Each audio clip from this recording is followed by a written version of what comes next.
তো চলো আমি পৌষ পার্বণের দিন সারাদিন কী কী করলাম সেটাই তোমাদের সাথে শেয়ার করি। তো ফার্স্টে গিয়েছিলাম পড়তে, তো এসে খেয়ে নিলাম আর তারপরে আমি নারকেলটা ছাড়িয়ে দিচ্ছিলাম। আর মা এখানে চালটা গুঁড়ো করে আর ভালো করে চালিয়ে নিচ্ছিল। তারপরে তো আমি মাকে বলছি তুমি সরে যাও, তুমি করতে পারবে না, আমি করি। আর তারপর বাপি এখানে নারকেলটা ভালো করে ছেলে নিচ্ছিল আর আমি তারপরে ভালো করে আটাটাকে চালাচ্ছিলাম। আর বুনু এখানে দুটো কলা পাতা নিয়ে চলে এসেছে। আর তারপরে বাপি এখানে নারকেলগুলো ফাটিয়ে আর ভালো করে কুড়ে নিচ্ছিল। আর তারপরে মা এখানে শিলেও সিদ্ধ চালগুলো বাড়ছিল আর আমার বুনু একটু মাস্টারি করছিল। আর তারপরে আমার বাপির নারকেলগুলো সব পোড়া হয়ে গেছে আর উঠোনটাও গোবর দেওয়া হয়ে গেছে। আর তারপর সব পুজোর সামগ্রীগুলোও তো জোগাড় করে নিয়েছি আর ঘরটাকেও গুছিয়ে নিয়েছি। আর তারপরেই মা এখানে রান্নাটা বসিয়ে দিয়েছিল। আর তারপর আটাটা ভালো করে মেখে নিচ্ছিল আর আমি এখানে চালটা গুঁড়ো করে নিয়েছিলাম আলপনা দেওয়ার জন্য।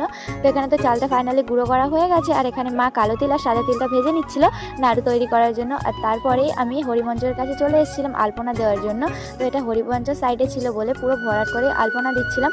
আর তারপরে মা তো এখানটায় নাড়ুটাও তৈরি করে নিচ্ছিল আর আটাটাও মেখে নিল আর নারকেলের পুরটাও তৈরি করে নিল। আর তারপরেই কাদা আর ফুল আর আতপ চাল দিয়ে ছাদের উপর দিতে হয়। এটা কাদের কাদের নিয়ম আছে বলো তো? আমাদের না আছে এই নিয়মটা।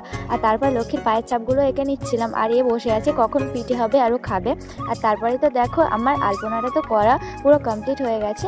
আর দেখো তো আলপনাটা কত সুন্দর লাগছে দেখতে, তাই না? তো আমি বাইরের থেকে তো একদম ঘরের ভেতর পর্যন্ত আলপনাটা করেছিলাম আর মা এখানে পুজোর জোগাড় করছিল আর আমি এখানে বসে গেছি নারকেল পিঠে তৈরি করতে। তো আমাদের এখানে তো এটাকে নারকেল পিঠেই বলে, তোমাদের ওখানে কি বলে জানিও। তো তারপরে মা দুটো নাড়ু দিয়েছিল, বসে বসে খাচ্ছিলাম আর মা এখানে তেলের পিঠেগুলো ভাজছিল সেটাই দেখছিলাম।